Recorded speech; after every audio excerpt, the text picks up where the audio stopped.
What if I told you Jesus came to abolish religion? What if I told you voting Republican really wasn't his mission?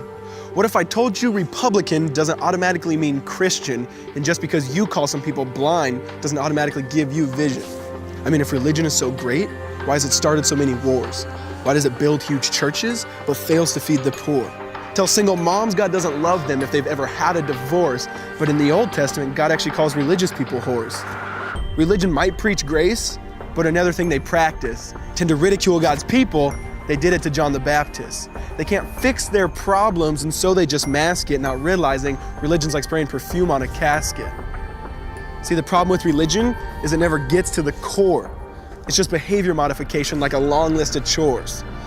Like, let's dress up the outside, make it look nice and neat. But it's funny, that's what they used to do to mummies while the corpse rots underneath. Now, I ain't judging, I'm just saying, quit putting on a fake look. Because there's a problem if people only know that you're a Christian by your Facebook. I mean, in every other aspect of life, you know that logic's unworthy. It's like saying you play for the Lakers just because you bought a jersey. See, this was me too, but no one seemed to be on to me. Acting like a church kid while addicted to pornography. See, on Sunday I'd go to church, but Saturday getting faded, acting if I was simply created to just have sex and get wasted. See, I spent my whole life building this facade of neatness, but now that I know Jesus, I boast in my weakness.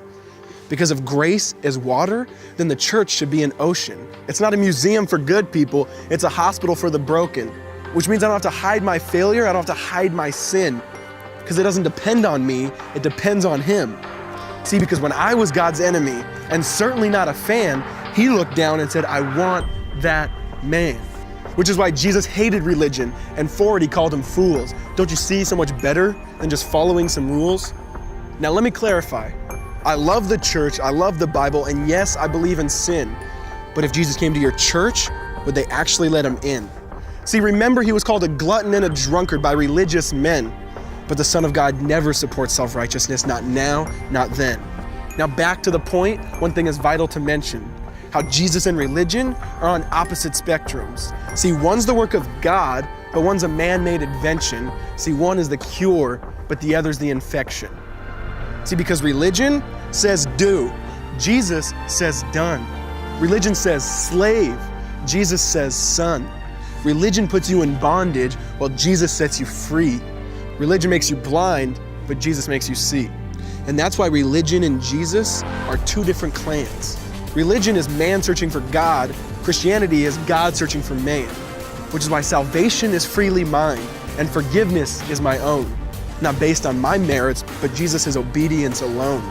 Because He took the crown of thorns and the blood dripped down His face. He took what we all deserved. I guess that's why you call it grace. And while being murdered, He yelled, Father, forgive them. They know not what they do. Because when He was dangling on that cross, He was thinking of you. And He absorbed all your sin and He buried it in the tomb, which is why I'm kneeling at the cross saying, come on, there's room. So for religion, no, I hate it. In fact, I literally resent it. Because when Jesus said, it is finished, I believe He meant it.